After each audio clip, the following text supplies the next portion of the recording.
What's good, Team CP9? It's your boy Pinoy Shinobi. Today I'm gonna be talking about Black Ops 2, my experiences with it because I have played the game. So I guess this video is kind of like a first impressions of the game. Although I haven't played it in depth, I can still give my opinions on it. The things I like, the things I dislike, and everything else in between. So sit back, get your popcorn, relax, because I pulled a super long gameplay for this video. And as you can probably tell, my voice sounds kind of stuffy. I think I'm catching something, but it's okay. You have your screen in front of you to protect yourself from all these icky viruses. So if you didn't know or you haven't been following my channel, basically last weekend I went to this event called Eurogamer Expo, which is held once a year in London. I went for 2 days last weekend, Saturday and Sunday. And basically at that event you get to play a bunch of unreleased games like Black Ops 2. Now, Black Ops 2 was actually the most busy game or thing that was there, even more busy than the Wii U, if you can believe that. And you know, the way it would work is you'd line up for about an hour and you get to play 2 games. 1 game of Kill Confirmed and 1 game of Team Deathmatch. And as you can tell, you know, I played 10 games, so that's about 5 hours plus of lining up, which is ridiculous, but I love me some Call of Duty, so it wasn't that bad. So let's talk about the game. So at the event, there were only a handful of maps that were available for us to play, and I'm assuming that there are way more maps that they haven't shown us. The maps that were available were Aftermath, Turbine, Cargo, Yemen, Overflow, Hijacked, and Express, all of which were, I think, at Gamescom this year in Germany. So the game mode that we were on was the brand new multi-team game modes, where basically it was 4 teams of 3 all on one map trying to kill each other. And as I've already said, the first game was Kill Confirmed, and the second game was Team Deathmatch, where we actually had a chance to win a t-shirt, which you might have seen on my Instagram if you went and checked that out. I got a few free t-shirts, which is pretty cool. So the way it worked is you'd line up for like an hour, and as soon as it's your turn to play, you'd sit down and you'd get like a minute or 2 to create a class and stuff like that. And it was pretty cool, you know. I tried a few guns. My favorite gun is the SMG known as the Scorpion Evo. It's a typical SMG, you know, it has 32 bullets in it and it has moderate recoil, nothing that can't be handled, and it has a high fire rate, so it's a really good gun. Also, another gun which I liked was the Vector. The Vector was also a very good SMG, which was obviously from Modern Warfare 2. And also there was another SMG which I noticed is called, I think it's called the Chicom or something like that. It's a SMG which I believe has 20 bullets in it, and it's semi-automatic, which is something we've never seen before. A semi-automatic submachine gun. I think it was my first game on the map Turbine where I must have went like 25 and 5.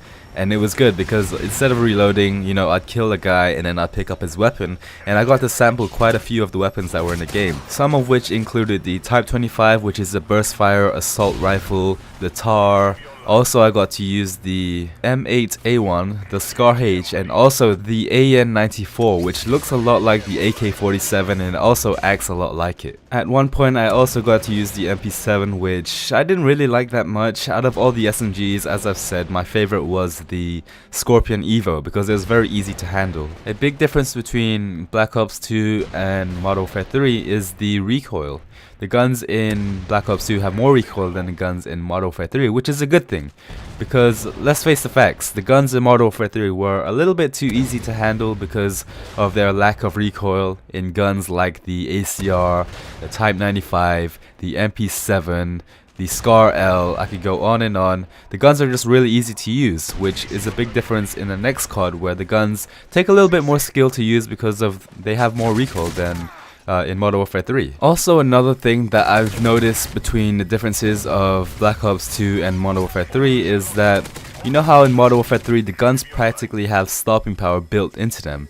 And what I mean by that is the guns kill really quickly. I mean, how many times have you been running around the map and someone started shooting you from behind or somewhere where you didn't know where they were, and you'd have little to no chance of reacting and killing that person? Now in Black Ops and in Black Ops 2, it's a little bit different because the guns take a little bit longer to kill, which is good. So let's say someone's shooting at you, you still have a chance to turn around, do a 180 or whatever, turn on them and kill them. So that's what I like about the next one, is that the guns don't kill instantly. All of that being said, one thing that Black Ops 2 did take from Modern Warfare 3 was the fact that putting a suppressor on your weapon seriously reduces its range. So let's say you have an SMG and you put a suppressor on it, it's going to take way more bullets to put someone down than if you didn't have a suppressor on it in the first place. Now that we've addressed the weapons, let's talk about the maps. I really like the map design. I think they're going to be really good for Search and Destroy, because I'm a Search and Destroy player, because they offer a lot of ways to get to the other side of the map. And especially that turbine map, that map was really good because there are many different ways you can go through the mountains and stuff and get from one side of the map to the other side, which will offer a lot of flanking routes, not for just Search and Destroy but also for other game modes. One thing you serious Call of Duty fans have to take note of is in Call of Duty Black Ops 2 there are a lot of head glitches. There was one map especially, I think it was called Overflow, and Overflow is the one which looks a lot like Cracked from the first Call of Duty Black Ops. On Overflow there are a bunch of alleys that you can go through, and when I was playing on that map it felt like the corner of each alley had a head glitch, and it was ridiculous. People would just camp there and head glitch all day, and there's nothing you could do about it apart from run around the whole map and try to flank them. So if you've never head glitched before in Call of Duty, you better start practicing now, because they're gonna be everywhere in Black Ops 2. Now that being said, there are a bunch of ways to kill people from those head glitches, especially with the new score streak system. Now the RCXD is back, which a lot of people complain about, but when I used the RCXD it got shot down every single time, and I don't know if that's because I wasn't using the boost or if there even was a boost. Also there's this thing called the Hunter drone, which is, I don't know, I think it seemed OP to me because it's a low kill streak. It's there with the RCXD and the UAV. It's one of those really low ones, and you throw it out. It's kind of like a paper airplane that you throw away, and it would just find an enemy and kill them. And it was ridiculous. It's just an easy way to get a kill. So my point is, although there are a bunch of head glitches in Black Ops 2, there are many ways to kill those guys in those head glitches. And you heard me talk about how good the Hunter killer drone is, especially for the score that you have to get to acquire one. It is a really good score streak, but the thing is, although it's really good, all you have to do is switch to flak jacket and your ass is saved. That's all you have to do. And that's the thing I like about Call of Duty Black Ops and Black Ops 2, is that although there are a bunch of good things in the game, there are also a bunch of things which counter those good things. So it's not like there's one thing which is super OP, there's always something which can counter it. Now I quickly wanted to talk about the shock charges, because we've never seen them before in previous Call of Duties. The shock charge is a piece of equipment that you throw out, it would stick to the ground, and whenever someone would pass it, it would basically shock them, and kind of like a stun grenade. The way I looked at it was an electrical kind of Nova gas, because it did a similar thing to the Nova gas where it would blur your vision and then it would slow you down. But the thing is, the shock charge, when you get shocked by it, it only affects you for like 2 seconds and then you're okay. And I don't really recommend it for game modes like Kill Confirmed, because you're going to be running around the map.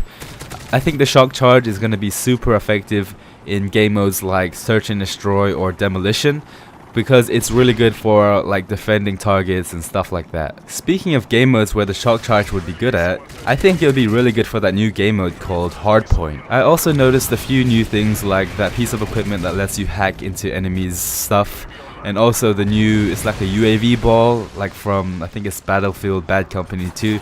It's like a ball that you throw away and it lets you like censor the area, kind of like a portable radar or something that you can throw. Also, I saw one guy who was using the assault shield, and he had it like angled to his left, and the shield was highlighted in red, and it said something like block or something like that. I didn't really know what it was, but I think the assault shield is not going to be like the riot shield in Modern Warfare 3 or Modern Warfare 2. I actually think this thing can do more things than we've seen in the past. Obviously we know you can put it down and head glitch over it, but other things also, like blocking or maybe like special melee attacks. I don't know, we'll see when the game comes out. I didn't really get to see it at the event. So that's pretty much it for now. I know this game is going to be great. I was smiling throughout my whole time playing it, and I know David Vonderhaar is definitely going to be listening to the community, because as soon as I walked out of the booth, I saw him the first time and he was like, so how's the game, guys? He's really interested in what the community thinks of his game, and his ears are open, he's listening. So that's pretty much it for me. Hopefully you guys enjoyed this first impressions of Black Ops 2. I'll make another one when I get the game and I get to play it more.